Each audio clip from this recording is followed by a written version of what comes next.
Antes de empezar, quiero invitarte a que te suscribas al canal y actives la campanita para no perderte ninguno de mis videos. Tu apoyo me motiva a seguir trayéndote más historias como esta.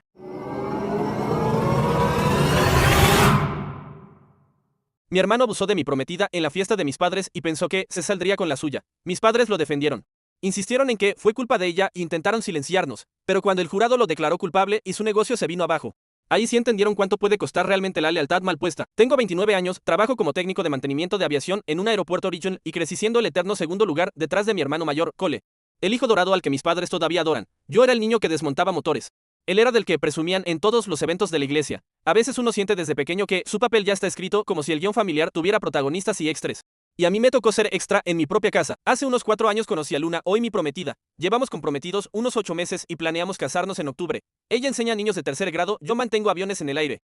Y juntos habíamos trazado una vida que se sentía sólida. Una casa con patio algún día, quizá 2 perros, hijos cuando estuviéramos listos. Nada extravagante, pero sí nuestro. Construido con paciencia. Mi hermano mayor, Cole, tiene 34 años, fue mariscal de campo en la secundaria. Tiene un título en negocios y trabaja en mandos medios en un banco Origin. Mis padres lo adoraban casi como si fuera un trofeo viviente. Yo era el hijo que prefería destripar motores en vez de lanzar balones, el que se fue a una escuela técnica y se armó una carrera sólida trabajando con las manos. Nunca me dijeron directamente que los decepcionaba, pero lo sentía en cada cena familiar. En cada silencio incómodo, después de que alguien preguntaba por mi trabajo. Cole estaba postulando para gerente de sucursal, un ascenso grande. Mis padres llevaban meses inflándolo, usando su éxito para subir su propio estatus en la comunidad. El negocio de consultoría de mi papá dependía de esas conexiones. Todo estaba atado a la reputación de Cole. A veces, cuando todo un sistema gira alrededor de una sola persona, la gente hace lo que sea por proteger esa imagen, aunque eso signifique pisotear a otros. Mis padres se organizaron una fiesta enorme por su 35º aniversario. Rentaron un local con patio trasero lleno de luces colgantes. Invitaron a unas 60 personas, cada tía, tío, primo y amigo de la familia que habían acumulado con los años. Un espectáculo completo, más exhibición que celebración. Cole llegó con su esposa. Vanessa. Luna llevaba un vestido azul con el que había estado ilusionada desde hacía semanas. Llegamos como a las 4 de la tarde. El clima estaba perfecto. Temperatura a mediados de 70 grados, ni frío ni calor, de esos días que parecen hechos para una postal. Mi mamá ya iba por su tercera copa de champán a las 5, contándole a todo el mundo lo perfecta que era su vida matrimonial. Mi papá estaba en la parrilla como si estuviera en campaña electoral. Cole llegó elegantemente tarde. Hizo su gran entrada alrededor de las 6. Saludó a todo el mundo como político en recorrido y soltó un discurso sobre el legado familiar que me dieron ganas de fingir una emergencia médica para escapar. La fiesta se animó más después de la cena. El DJ empezó a poner canciones de Jenny y Bon Jovi. Luna y yo nos quedamos más bien en los bordes del evento. Ella estuvo un buen rato hablando de planes de boda con mi prima Jenna. Como a las 7:30, noté a Cole mirando a Luna. No era un vistazo casual, era como si siguiera cada uno de sus movimientos. Cuando ella se reía de algo que decía Jenna, sus ojos no se apartaban de ella, y hubo algo en eso que simplemente se sintió mal, como una alarma bajita sonando al fondo de mi cabeza. Cerca de las 8, Luna me apartó a un lado. Se veía agotada, con ojeras marcadas. Había tenido una semana dura en la escuela. Necesito unos minutos lejos de todo esto, me dijo en voz baja. Me duele muchísimo la cabeza y si una persona más me pregunta cuándo vamos a tener hijos, creo que voy a perder el control. No pude evitar sonreír un poco. Le dije que se fuera adentro, que el edificio principal tenía algunos cuartos tranquilos al fondo, que se tomara unos 20 minutos si los necesitaba y que yo iría a buscarla. Me apretó la mano, me dio un beso en la mejilla y desapareció hacia el edificio principal por la entrada lateral. La vi alejarse, hice una nota mental de ir tras ella pronto. Pero me quedé atascado en una conversación. Un amigo de mi papá quería que le diera mi opinión sobre nuevos requisitos de certificación de la FAA. Miré el reloj, le dije que sí. Que las nuevas regulaciones eran una molestia, básicamente más papeleo, intenté mantenerlo corto. Pero él seguía hablando y hablando. Pasaron casi 30 minutos antes de que me cayera el 20 de que tenía que ir a buscar a Luna. El edificio tenía un pasillo largo con unos 7 cuartos pequeños a los lados. El encargado del lugar había mencionado que esa sala estaba cerrada para eventos, que se usaba más que todo para bodegas y oficinas administrativas entre semana. La mayoría de las puertas estaban a oscuras. Fui caminando despacio, revisando una por una. Vacío, vacío, oscuro. Y entonces escuché algo que hizo que todo lo demás desapareciera. Una voz, su voz, diciendo palabras que me helaron la sangre. No. Por favor. El sonido venía del último cuarto al final del pasillo. La puerta estaba cerrada. Agarré la manija, con llave. Escuché a Luna gritar de nuevo y todo se volvió rojo. Lancé mi hombro contra la puerta una vez, 2 veces. El marco se astilló y la puerta reventó, el cerrojo arrancando la madera. Cole tenía a Luna acorralada contra la pared con todo el peso de su cuerpo. Tenía una mano apretada sobre su boca. Su vestido estaba rasgado del hombro y tirado hacia abajo, dejando expuesto el sostén. Su otra mano le estaba manoseando el pecho. Ella lloraba, con las lágrimas corriéndole por la cara, intentando desesperadamente empujarlo. Pero él la mantenía completamente inmovilizada. No podía moverse, no podía respirar bien, no podía gritar. Sus ojos se encontraron con los míos en la penumbra, y lo que vi ahí fue puro terror. Todo se tiñó de rojo. La visión se me cerró, los oídos empezaron a zumbar. No pensé. Solo me moví. Agarré a Cole por la parte de atrás del cuello de la camisa y lo arranqué de ella con tanta fuerza que trastabilló hacia atrás y se estampó contra la pared opuesta. Se giró con una expresión de confusión en la cara, abrió la boca para decir algo. No lo dejé terminar. Le metí un puñetazo directo en la mandíbula con todo lo que tenía, todo mi peso, toda mi rabia. Todos esos años siendo segundo lugar, cayó como piedra, me lancé tras él al suelo y lo volví a golpear una y otra vez. Su nariz se rompió con un crujido que sentí en los nudillos. Había sangre por todas partes, salpicando mis manos, su camisa cara. El piso. Intentó cubrirse la cara, pero yo seguía. Cada cena familiar en la que yo no importaba, cada vez que mis padres lo escogieron a él por encima de la decencia básica. Todo salió a través de mis puños. Alguien me agarró por detrás y me arrancó de encima con bastante fuerza. Probablemente fue mi primo David, tipo grande que trabaja en gestión de carga. Estaba gritando algo. Pero yo no escuchaba palabras, solo ruido, porque el zumbido en mis oídos era demasiado fuerte. Fui directo hacia Luna. Se desplomó sobre mí, las piernas le fallaron. Temblando sin control, no podía formar palabras, solo hacía sonidos entrecortados, como si el aire no le alcanzara. La gente empezó a llenar el pasillo. Debían ser unas 20 personas de la familia. Mi mamá gritaba. David estaba al teléfono, llamando al número de emergencias. Cole no lograba incorporarse. Se resbalaba en su propia sangre. Mi mamá se abrió paso entre la multitud y lo vio en el suelo. Corrió hacia él y cayó de rodillas, tocándole la cara frenéticamente. ¿Qué pasó? ¿Quién te hizo esto?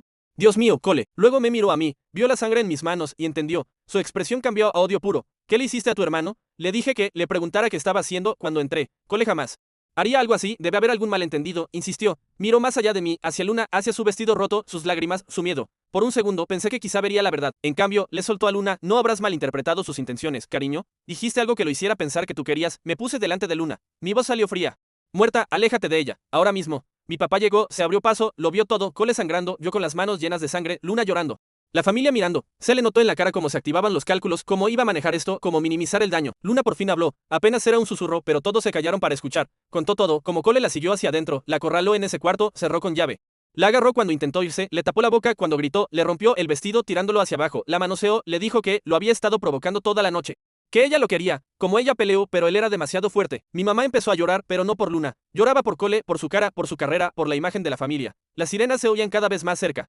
La fiesta se había acabado. Todo se había acabado. Cole me miró una vez, solo una. En sus ojos no vi nada, ni remordimiento ni vergüenza, solo confusión. Como si de verdad no entendiera por qué estaba tan enojado. Esa mirada se me quedó grabada. Supe que él no creía haber hecho nada malo. Que nunca lo aceptaría. Y también supe que eso era apenas el comienzo. La policía separó a todos. Dos oficiales jóvenes tomaron primero la declaración de Luna. Repitió todo, con detalles que le quebraban la voz. Le tomaron fotos al vestido roto. A las marcas en su hombro y pecho, a su cara, a los moretones que empezaban a salir donde Cole la había agarrado. Luego a Cole, su nariz destrozada, el labio partido. La sangre. El oficial me preguntó directos y yo le había hecho eso. Dije que sí. Preguntó por qué y le conté exactamente lo que había visto. Asintió y lo escribió todo. Los paramédicos se llevaron a Cole al hospital. Conmoción, puntos, la nariz necesitaba ser recolocada. Mi mamá intentó subir a la ambulancia. La dejaron. Cuando la oficial terminó con la declaración de Luna, le preguntó si quería presentar cargos. Luna me miró, luego miró a la oficial. Sí. Y quiero un examen forense completo. Quiero que se documente todo. Fotos, registros médicos, lo que sea. La oficial se sorprendió un poco. Dijo que la mayoría de personas en shock no piensan con tanta claridad. Luna respondió que no iba a dejar que él se librara de esto, que quería cada pieza de evidencia documentada. La oficial hizo llamadas y nos enviaron al hospital para un examen por agresión sexual. 3 horas después salimos con una carpeta llena de documentación, fotos de los moretones en su pecho, hombros y brazos, células de piel bajo sus uñas por haberlo rasguñado al defenderse, marcas en su cuello y boca, notas médicas describiendo lesiones defensivas consistentes con su relato, todo con fecha y hora. Vanessa apareció en el hospital y nos encontró en la sala de espera. Preguntó qué había pasado. Que nadie le decía nada, le conté cada detalle, se quedó procesando en silencio y luego se fue sin decir palabra. Después supimos que manejó directo a casa. Empacó y presentó la demanda de divorcio en menos de 48 horas. La policía me llevó a la estación por separado, fotografiaron mis nudillos partidos y me hicieron escribir mi declaración. Mencionaron los daños por la entrada forzada en el marco de la puerta. El cerrojo arrancado de la madera y dijeron que el Estado probablemente presentaría cargos contra Cole cuando lo dieran de alta. Pregunté si me iban a acusar a mí. Respondieron que probablemente no, dadas las circunstancias, pero que no dependía de ellos. 2 días después, Cole presentó una contradenuncia, afirmó que yo lo había atacado sin provocación. Que él y Luna solo estaban hablando cuando yo me volví loco. Su abogado ya estaba armando la historia. De pronto, yo era un posible acusado. Mi abogado dijo que era puro acto desesperado. Intentar que pareciera una pelea mutua en lugar de que yo hubiera detenido una agresión. Mis padres llamaron al día siguiente. Mi mamá habló con una calma que daba miedo. Necesitamos hablar de cómo vamos a manejar esto. Pregunté, ¿manejar qué? Que Cole agredió a Luna, dijo que lo que hizo había sido inapropiado, sí, pero que teníamos que mantenerlo en privado, que si eso se hacía público, lo perderían todo. El negocio de mi papá. El ascenso de Cole. Le dije que Luna ya había dado su declaración a la policía. Ahí se le rompió la calma. Empezó a decir que estábamos siendo vengativos, que estábamos destrozando a la familia y se quedó callada. Incapaz de terminar la frase. Mi papá de fondo soltó el clásico, la sangre es más espesa que el agua, colgué. Es curioso como mucha gente usa la palabra familia como excusa para encubrir cosas que jamás tolerarían en un desconocido. El local tenía cámaras de seguridad. La fiscal pidió las grabaciones. Las cámaras cubrían el pasillo, debían mostrar a Cole siguiendo a Luna la línea de tiempo. Todos los días después recibí llamada de mi abogado con un tono raro. El dueño del lugar decía que no encontraba las grabaciones, que el sistema pudo haberse dañado y que seguía buscando. Era un fallo muy conveniente. Hubo una pausa larga al teléfono. Alguien lo presionó, dijo. Sin esa evidencia, la línea de tiempo era más difícil de probar.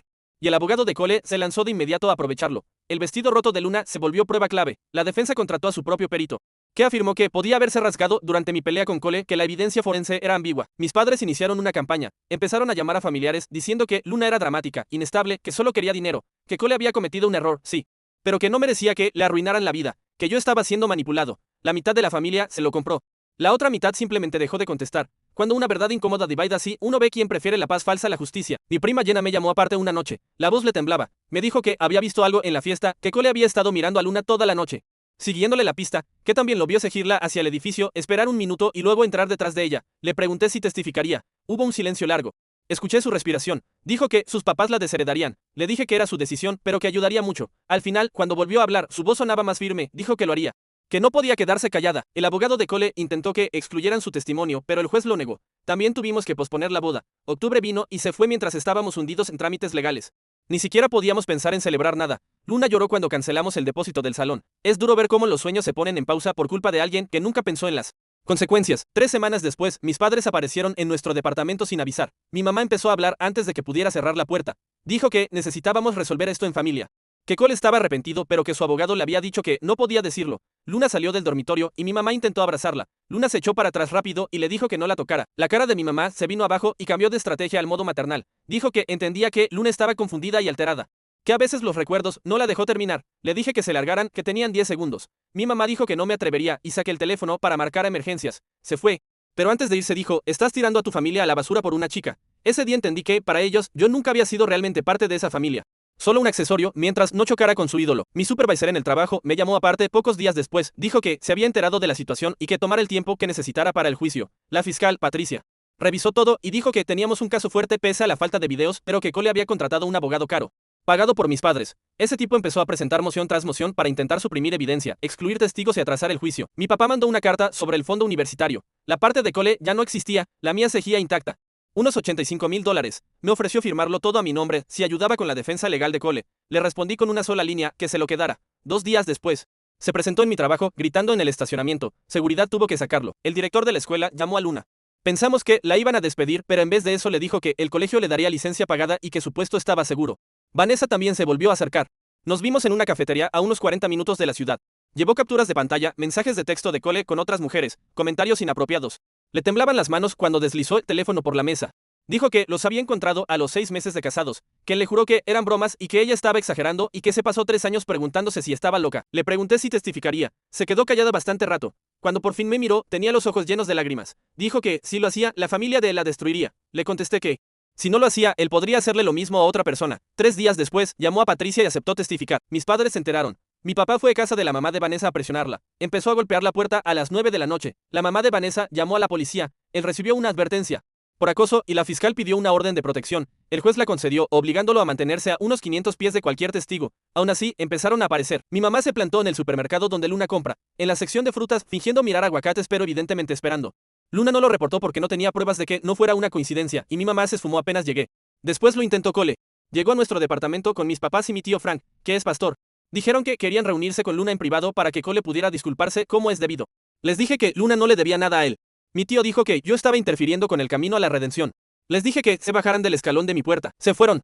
Pero mi tío llamó después para decir que estaría orando por mi alma. Bloqueé su número. La campaña de reputación empeoró. Mis padres le dijeron a todo el mundo que Luna había seducido a Cole. En un pueblo pequeño, el chisme corre rápido. Algunas amigas de Luna dejaron de llamarla. Las verdaderas se quedaron. Mi abogado dijo que la contradenuncia contra mí se estaba cayendo, que la evidencia mostraba que había intervenido para detener una agresión y la fiscalía rechazó presentar cargos. Tuvimos una audiencia preliminar unas 8 semanas después. Patricia expuso el caso de la fiscalía, el testimonio de Luna, el examen forense, el vestido rasgado, mi testimonio, el de Jenna, el de Vanessa. El abogado de Cole intentó abrir huecos por todas partes, que la memoria de Luna no era confiable, que la evidencia forense no era concluyente, que los testigos eran parciales. El juez determinó que había evidencia suficiente para ir a juicio y fijó la fecha unos 4 meses después, pero el abogado de Cole siguió presentando mociones. Una le salió bien. El juez aceptó que las fotos de mis nudillos podían ser perjudiciales si las usaba la fiscalía, porque podía parecer que yo era violento, así que las excluyó de nuestro lado. De inmediato, el abogado de Cole pidió incluirlas en su defensa, alegando que mostraban fuerza excesiva y que yo había sido el agresor. El juez lo permitió, argumentando que, aunque las fotos no eran útiles para probar la agresión en sí, si eran relevantes para la teoría de la defensa sobre la forma en que intervine. Patricia llamó esa noche. Dijo que lo de las fotos de los nudillos no era ideal, pero que los jurados entienden reacciones protectoras. El banco puso a Cole en licencia sin goce de sueldo. Su abogado intentó usarlo como prueba de que ya lo daban por culpable. Pero el banco explicó que era protocolo estándar. Luna empezó a tener pesadillas. Se despertaba jadeando, a veces gritando. Yo la abrazaba hasta que recordaba dónde estaba. Se negó a ir a terapia. Dijo que no podía hablar del tema más de lo que ya tenía que hacerlo. Que cada vez que lo decía en voz alta, volvía a estar en ese cuarto. Mis padres subieron el nivel. Llamaron a los papás de Luna para intentar convencerlos de que todo estaba sobredimensionado. El papá de Luna los paró en seco, les dijo que habían criado a un depredador y que no los volvieran a contactar. Mi papá envió un correo larguísimo diciendo que la familia de Luna estaba destrozando la nuestra. El papá de Luna lo reenvió a la fiscal como intento de intimidación de testigos. Las grabaciones desaparecidas seguían sin aparecer. Mi abogado contrató a un perito en sistemas que encontró evidencia de archivos eliminados. Alguien había accedido al sistema de cámaras de forma remota 2 días después de la fiesta y había borrado franjas horarias específicas. El dueño del local juró no tener idea, dijo que quizá era un virus, pero nadie le creyó. Entonces Jenna apareció con algo más. Había estado revisando las fotos de su celular de la fiesta y encontró una tomada como a las 7:30. Cole al fondo, mirando fijamente a Luna mientras ella hablaba con otra persona completamente ajena. La expresión de Cole era inconfundible. La defensa intentó excluir la foto, pero el juez la aceptó como evidencia. 3 semanas antes del juicio, el abogado de Cole encontró a un tipo dispuesto a mentir. Afirmó ser un exnovio de Luna en la universidad y dijo que ella tenía antecedentes de inventar acusaciones falsas. Todo era inventado. Patricia investigó y descubrió el historial del sujeto, antecedentes penales, órdenes de restricción de 2 mujeres distintas. Presentó una moción de emergencia para excluirlo. El juez la concedió y amenazó a la defensa con sanciones. Aún así, todo eso afectó muchísimo a Luna. Pasó un día entero sin hablar, solo sentada en la cama, mirando la pared. Por la tarde le llevé té y, al fin, me miró. Me dijo que ahora entendía por qué mucha gente no denuncia. Que te obligan a demostrar que eres una víctima perfecta y nadie es perfecto. Le dije que era la persona más fuerte que conocía. Ella respondió que no se sentía fuerte, que se sentía como si se estuviera ahogando. Mi primo menor Austin me contactó. Tiene 22 años y acaba de graduarse en biología. Me dijo que también había visto algo en la fiesta y que no había dicho nada entonces porque no quería causar dramas. Había visto a Cole acorralar a Luna cerca de los baños más temprano esa noche, con la mano en su brazo, demasiado cerca. Mientras ella se veía incómoda, intentaba apartarse. Dijo que quería testificar para mostrarle al jurado que Cole la había estado acechando toda la noche. Cuando sus papás se enteraron, le cortaron todo, nada de dinero para las solicitudes de la escuela de medicina. Nada de seguro del carro. Austin se mudó con unos amigos y empezó a trabajar en 2 empleos. Patricia lo añadió a la lista de testigos. En medio de todo ese desastre, ver a alguien tan joven arriesgar tanto por decir la verdad te recuerda que todavía hay gente que elige la conciencia por encima de la comodidad. Después Vanessa encontró algo demoledor. Documentos del trabajo anterior de Cole. Antes del banco, lo habían despedido por conducta inapropiada con una compañera. La empresa lo tapó con un acuerdo de confidencialidad y una indemnización. Mis padres lo sabían. Lo ayudaron a enterrarlo y usaron sus contactos para conseguirle el puesto en el banco a pesar de ese despido. Patricia presentó una moción para incluir eso como evidencia de conductas previas. La defensa enloqueció. El juez lo dejó en estudio. El abogado de Cole sabía que eso podía ser devastador y empezó a presionar fuerte por un acuerdo. Patricia le explicó la oferta a Luna. Luna se quedó un rato en silencio, asimilando. Le preguntó a Patricia qué pensaba que debía hacer. Patricia le dijo que esa decisión no le correspondía a ella, pero que, si íbamos a juicio, Luna tendría que testificar y el contrainterrogatorio sería bruto, mientras que el acuerdo evitaba que pasara por eso. Luna preguntó si, aceptando el acuerdo, eso quedaría en el historial de Cole. Patricia le explicó que sí, que sería un delincuente sexual condenado y tendría que registrarse, pero no con todos los cargos completos, sino por intento de agresión sexual en lugar de agresión sexual consumada. Luna me miró, me preguntó qué pensaba yo. Le dije que eligiera lo que le permitiera dormir por las noches. Asintió, se volvió hacia Patricia y dijo que quería ir a juicio. Que quería que un jurado escuchara todo. Íbamos a juicio. 2 semanas antes del juicio, mis padres organizaron una reunión familiar. No nos invitaron. Mi primo David me llamó para advertirme.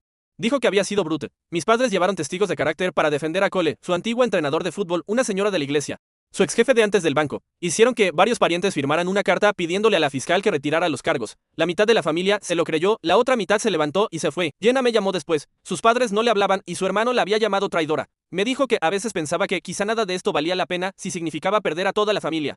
Luego añadió, es tu decisión, sin juzgar. Pero yo vi lo que vi. No puedo fingir que no lo vi. Austin estaba en una situación parecida, trabajando en 2 empleos y durmiendo en el sofá de un amigo. A veces, el precio de hacer lo correcto no es solo interno, también es económico, social, familiar. Patricia preparó a Luna para el contrainterrogatorio en 3 sesiones. Llevó a un asistente legal para ser de abogada defensora y la atacó con todas las preguntas posibles. Después de la tercera sesión, Luna salió destrozada. Me dijo que iban a preguntar por su historial sexual, aunque el juez hubiera dicho que no. Y Patricia ya nos había advertido de eso. Lo intentarán. Yo objetaré de inmediato, pero tratarán de insinuar cosas. Luna preguntó cómo podía detenerlo. Patricia le contestó que no podía. Que solo respondiera con sinceridad y confiara en el jurado. Esa noche Luna no durmió. Yo tampoco. Una semana antes del juicio, alguien empezó a seguir a Luna. Era el mismo carro 3 días seguidos. Ella anotó la placa y Patricia la hizo revisar por contactos en la policía. El vehículo estaba registrado a una empresa de investigación privada. Mis padres los habían contratado. La policía advirtió al investigador que se retirara. La fiscal presentó otra moción y el juez emitió otra advertencia seria. Esa noche Luna se quebró. Dijo que no podía soportar mucho más, que el juicio ni siquiera había empezado y ya se sentía destruida. La abracé en el suelo del baño mientras lloraba sin poder parar. Al día siguiente salimos a manejar sin rumbo. Solo manejamos, dejando que la carretera nos llevara. Terminamos en un dine a 1 hora de distancia. Luna pidió panqueques que casi no tocó. Me preguntó si recordaba cuando recién nos comprometimos que habíamos manejado hasta ese mismo lugar para ver un salón de eventos cercano que terminó siendo un desastre con la peor alfombra que habíamos visto en la vida. Casi sonrió. Dijo que entonces todo era tan sencillo.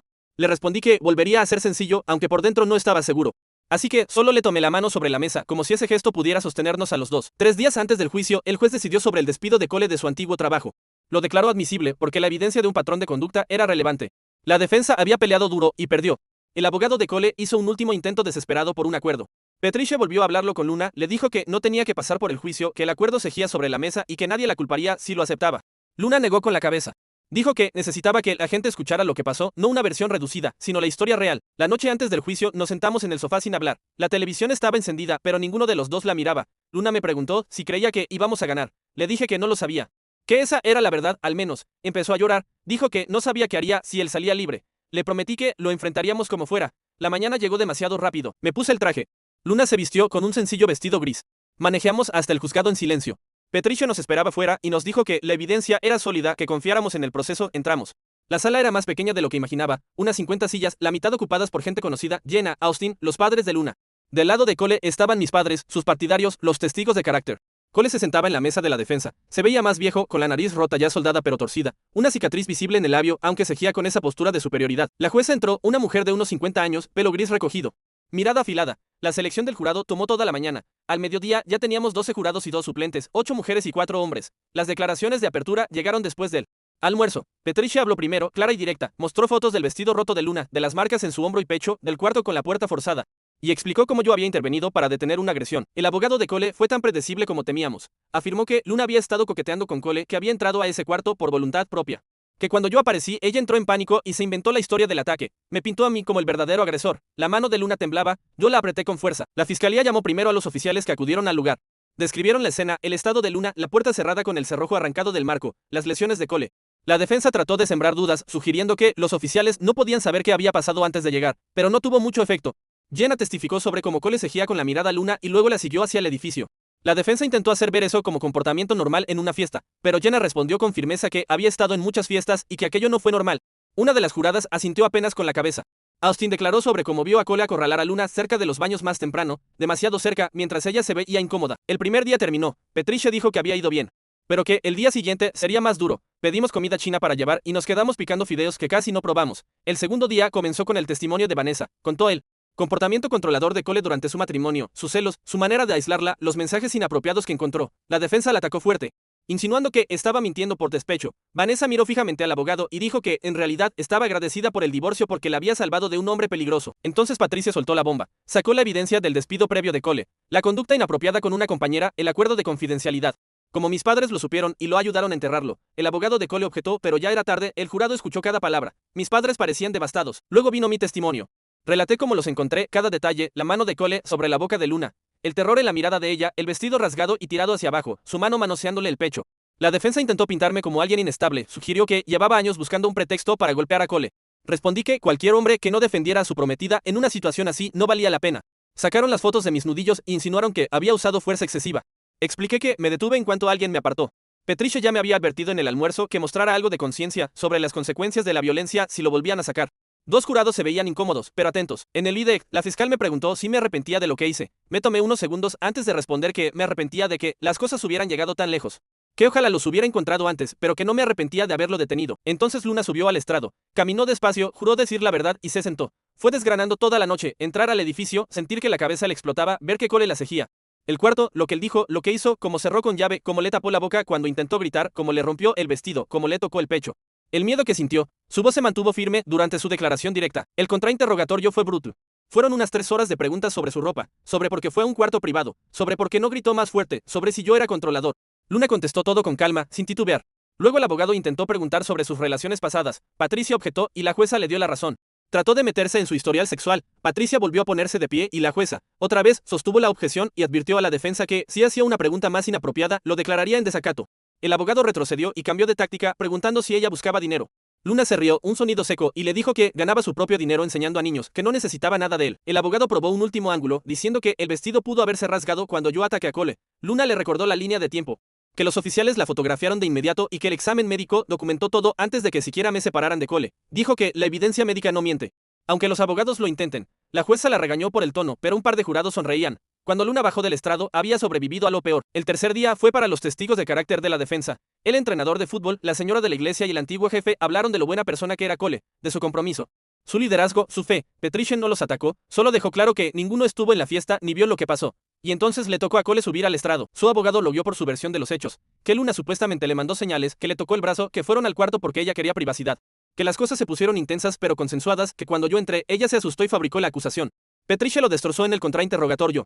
Le preguntó por qué la puerta estaba con cerrojo si todo era consensuado. Él dijo que él no la había cerrado.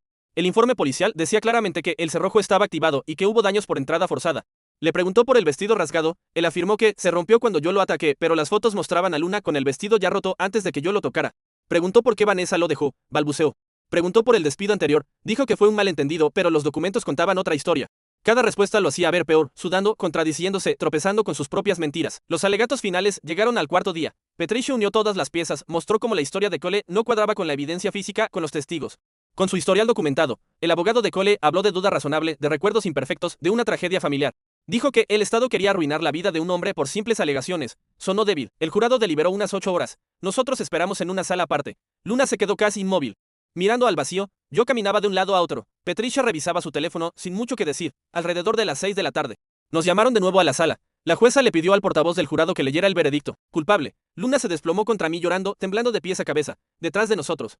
Sus padres también lloraban. Mis padres se quedaron en silencio. La jueza agradeció al jurado su servicio y fijó la fecha de sentencia para 3 semanas después. Salimos de la sala. Un par de reporteros intentaron hacernos preguntas, pero Patricia los apartó con un gesto. 3 semanas después llegó la sentencia. La jueza le dio 8 años de prisión, con posibilidad de libertad condicional después de 6 por buena conducta. Aunque eso quedaría en manos de la Junta de Libertad Condicional, llamó a sus actos depredadores. Dijo que había abusado de la confianza familiar y mostrado cero remordimiento genuino. Dejó claro que la relativa benevolencia de la condena se debía a la falta de antecedentes formales, no a que el delito fuera menos grave. Mis padres no fueron a la audiencia de sentencia. 3 meses después, Luna y yo intentábamos construir algo parecido a una vida normal. Nos cambiamos a un departamento en otra parte de la ciudad, con nuevas rutinas y cierta distancia de todo. Luna empezó terapia sola. Le tomó unas 6 semanas sugerir que fuéramos juntos. Las sesiones fueron duras. La terapeuta retomaba siempre la misma pregunta. ¿Cómo te sentiste cuando te enteraste de la compra del negocio? Yo y hablar de los problemas del negocio de consultoría de mi papá después del juicio. Los clientes se fueron en masa. Su socio quería salir desesperadamente. El contrato de sociedad tenía una cláusula que, si uno de los socios quería disolver, podía forzar la venta del negocio completo a un tercero si no se ponían de acuerdo en la compra de la parte. El socio activó esa cláusula. Yo presenté una oferta mediante un abogado usando una sociedad de responsabilidad limitada anónima y compré el negocio completo por unos 60 centavos por cada dólar de valor. El socio aceptó de inmediato. Mi papá no pudo bloquearlo, según los términos del contrato. En terapia, la consejera le preguntó a Luna cómo se sintió cuando le conté. Ella dijo que, al principio aliviada, porque mis padres ya no podían usar sus contactos como arma contra nosotros, pero también dijo que se sentía a veces inquieta no por lo que yo hice, sino por cuánta satisfacción me daba la caída de ellos. Le preocupaba que la rabia me estuviera devorando. Eso me pegó fuerte, como un peso en el pecho. La terapeuta dijo que una rabia así puede convertirse en una prisión propia. Cuando tomé posesión oficial del negocio, lo primero que hice fue presentar los papeles que me ponían como dueño. Lo segundo fue enviarle una carta a mi papá informándole que su antiguo negocio ahora pertenecía a su hijo de excepción. Él llamó fuera de sí, acusándome de robarle su legado, diciendo que yo había destruido mi propia vida por defender a Cole, que había arruinado todo por mi culpa. Le respondí que él había destruido su vida con sus propias decisiones, que yo solo había comprado una empresa en caída a precio de mercado. Colgué y bloqueé su número, pero las palabras de Luna se quedaron conmigo. Me di cuenta de la satisfacción fría que sentí viendo a mi papá hundirse. Del gusto helado cuando arrestaron a mi mamá por violar la orden de protección. Empecé a preguntarme si me estaba convirtiendo en alguien cuya ira era más peligrosa que útil. 3 semanas después, llamé al abogado de mis padres. Pedí una reunión en lugar público. Cuando se lo conté a Luna, me preguntó si estaba seguro. Dije que no, pero que necesitaba escuchar lo que tenían que decir. Ella respondió que iría conmigo. Mi tío Steve vino como especie de árbitro. Nos reunimos en una cafetería de su nuevo suburbio, a media hora de distancia. Un pueblo más pequeño, calles tranquilas. Un cambio grande para abajo. Ellos ya estaban ahí, sentados en una mesa de esquina. Parecían haber envejecido 15 años en menos de uno. El pelo de mi papá completamente gris. Mi mamá había bajado de peso, se veía frágil, y no era el drama teatral del juicio, era devastación real. Nos sentamos. Nadie habló por casi un minuto. Mi mamá empezó a llorar de inmediato. Mi papá miraba sus manos. Al final habló con la voz áspera. Y dijo que estaban equivocados en todo. Esperé. Dijo que su orgullo y su miedo habían nublado su juicio, que habían elegido al hijo equivocado, que le fallaron a Luna y a mí. que llevaba 9 meses tratando de entender cómo se habían convertido en personas capaces de defender, y no pudo terminar la frase. Mi mamá miró a Luna con la voz temblando. Dijo que se había convencido de que Cole era inocente porque aceptar la verdad significaba admitir que había criado a un depredador y que había fallado como madre, que cada decisión que tomó fue por miedo egoísta, que trató de manipular nuestra percepción de la realidad para proteger su propio ego. Añadió que sabía que un lo siento no arreglaba nada, que no esperaba perdón, pero que necesitaba que supiéramos que por fin entendían lo que habían hecho. Mi papá siguió, dijo que la compra del negocio fue la llamada de atención que necesitaban, que perderlo todo los obligó a enfrentar en quien se habían convertido y que habían valorado realmente, que habían sido cascarones que se preocupaban más por las apariencias que por la verdad. Me miró y dijo que tenía razón en haberlos cortado, en haber tomado el negocio, en haber elegido a Luna. Se le quebró la voz al decir que estaba orgulloso de mí y que sabía que no tenía derecho a sentirse así. Me quedé ahí procesando. Una parte de mí quería creerles, pero los recuerdos seguían vivos, mi mamá insinuando que Luna había provocado a Cole, mi papá soltando que la sangre era más espesa que el agua. Luna habló primero. Dijo que apreciaba que reconocieran lo que habían hecho, que eso requería valor. Ellos se iluminaron un poco, como si una puerta se abriera, pero Luna continuó. Les dijo que reconocer no era lo mismo que reparar, que jamás se sentiría segura cerca de ellos y que la relación estaba rota de forma permanente, que no había disculpa que cambiara eso. Mi mamá lloró más fuerte. Luna le dijo que iba a tener que vivir con eso, con saber que eligieron a su hijo agresor por encima de su víctima, que perdieron a su otro hijo en el proceso. Mi papá asintió y dijo que lo entendía. Entonces hablé yo. Les dije que no los perdonaba, que quizá nunca lo haría y que tendrían que pasar el resto de su vida sabiendo lo que hicieron, que cada vez que Cole se sentara en una celda, recordaran que intentaron mantenerlo libre y que cada vez que Luna sufriera una pesadilla, recordaran que la llamaron mentirosa. Les dije que tomar el negocio no había sido venganza, sino tomar control de mi vida, negarme a que tuvieran poder sobre nosotros. Eso era verdad, más verdad que el placer oscuro que aún no estaba listo para admitir. Les dije que tenían razón en una cosa, había elegido a Luna por encima de la familia y que volvería a hacerlo cada vez, pero no porque la sangre no importe, sino porque ellos mismos demostraron que no eran familia cuando realmente contaba. Me levanté. Luna se levantó conmigo. Les dije que habían tenido su oportunidad de disculparse, que la había escuchado y que no cambiaba nada, que se habían ganado su aislamiento y cada consecuencia. Nos fuimos. Steve llamó más tarde. Dijo que mis padres se quedaron sentados allí una hora, llorando. Me preguntó si me sentía mejor. Le dije que no, solo que me sentía terminado con el tema. La rabia seguía ahí, pero ya no iba a dejar que manejara mi vida. Luna me preguntó después si creía que ellos de verdad habían cambiado. Le dije que tal vez, pero que al final no importaba tanto, porque el cambio no borra el daño hecho. Asintió y me dijo que estaba orgullosa de mí por enfrentarlos, y que yo tenía razón sobre la rabia, que le daba miedo perderme por culpa de ella. No porque yo me fuera, sino porque me convirtiera en alguien irreconocible. La abracé y le prometí que eso no iba a pasar. Nos sentamos en el sofá. Ella se recostó sobre mí y me dijo que había tenido un buen día en la escuela, que era la primera vez en meses que no pensaba en el juicio. Un niño llamado Miguel le dijo que era su maestra favorita porque les dejaba hacer pausas de baile entre los problemas de matemáticas. Me reí y le dije que era un elogio enorme. Ella respondió que era el más grande. Se quedó callada un momento y luego dijo que creía que algún día iba a estar bien. Le contesté que yo también, un año después de la sentencia. Por fin estábamos construyendo algo real. El negocio estaba estable bajo la nueva administración que contraté y Luna había vuelto a dar clases de tiempo completo. Llegando a casa con historias que parecían luz en lugar de puro estrés, compramos una casita con patio y adoptamos un perro, Murphy, cuyas únicas metas en la vida eran las golosinas y perseguir ardillas. Cole seguía en prisión, y lo poco que sabíamos era que no le estaba pasando bien allí, pero ya no sentía satisfacción por eso, solo lo registraba como un hecho más. Mis padres se mantenían en silencio en su suburbio, ahora como voluntarios en una organización contra la violencia doméstica. Demasiado poco, demasiado tarde, pero al menos era algo. La familia en general siguió con sus vidas. Jenna y Austin se volvieron más cercanos que nunca. Vanessa reconstruyó su vida a 3 estados de distancia y le envió a Luna una tarjeta sencilla en el aniversario del veredicto. Gracias por ser valiente. Un compañero de trabajo me preguntó una vez si sentía que había conseguido venganza. Le dije que no, que lo que hubo fueron consecuencias. Era casi del todo cierto. Soltar de verdad era un trabajo más lento, pero tenía tiempo. Pasábamos más sábados en el parque, viendo a Murphy ladrarle a las hojas mientras Luna reía a mi lado. Ella me preguntó si recordaba cuando todo era complicado. Algunas cosas seguían siéndolo, pero no eso: perro, sol, café quemado, su mano en la mía. La rabia todavía aparecía a veces, pero cada vez menos. Los días buenos al fin empezaron a superar a los malos. No éramos perfectos ni estábamos completamente sanados, pero estábamos vivos juntos, construyendo algo nuevo con lo que quedaba, y con el tiempo esa sensación se volvió suficiente. Si esta historia te removió algo por dentro, te invito a quedarte y escuchar más. Hay muchas otras historias que merecen ser contadas con la misma honestidad. Tu atención ayuda a que estas voces no se pierdan en el ruido. Esta historia muestra, sobre todo, que la verdadera lealtad no es cubrir al que hace daño, sino acompañar a quien fue herido, aunque eso signifique quedarse casi solo. La familia del protagonista eligió proteger su imagen y a su hijo dorado, incluso frente a pruebas, dolor y testigos. Y al final pagó un precio altísimo, perdió a un hijo, su negocio, su reputación y, sobre todo, la autoridad moral. También deja claro que denunciar una agresión no es solo contar lo que pasó, sino atravesar un proceso largo, humillante y agotador, donde la víctima tiene que demostrar una y otra vez que dice la verdad. Luna no solo sobrevivió al ataque, sino al sistema, a los chismes del pueblo y a la campaña en su contra. Y aún así decidió ir a juicio porque necesitaba algo más que castigo, necesitaba que la verdad quedara nombrada y registrada. Hay otra capa importante: la rabia del narrador. Es una rabia comprensible, incluso necesaria al principio, porque lo impulsa a defender a Luna y a poner límites a sus padres. Pero la historia también enseña que, si uno se aferra demasiado a esa rabia, corre el riesgo de vivir atrapado en ella, convirtiendo cada decisión en una forma de venganza en lugar de un paso hacia la propia libertad. Por eso es tan potente el momento en el que él mismo reconoce que disfrutar de la caída de sus padres empieza a parecerse a otra cárcel y decide soltar no por ellos, sino por él y por Luna. Al final, la historia no es solo sobre un juicio penal, sino sobre qué significa justicia en la vida diaria, elegir la verdad por encima de las apariencias, poner límites incluso a los padres. Y entender que el perdón no es obligatorio, pero la sanación sí exige dejar de alimentar la misma furia que destruyó todo al inicio. Y, a pesar de todo, también habla de esperanza, de cómo, aun con cicatrices, se puede empezar otra vez, construir un hogar, compartir días sencillos y descubrir que, cuando los días buenos superan a los malos, no es que el pasado desaparezca, sino que deja de tener la última palabra.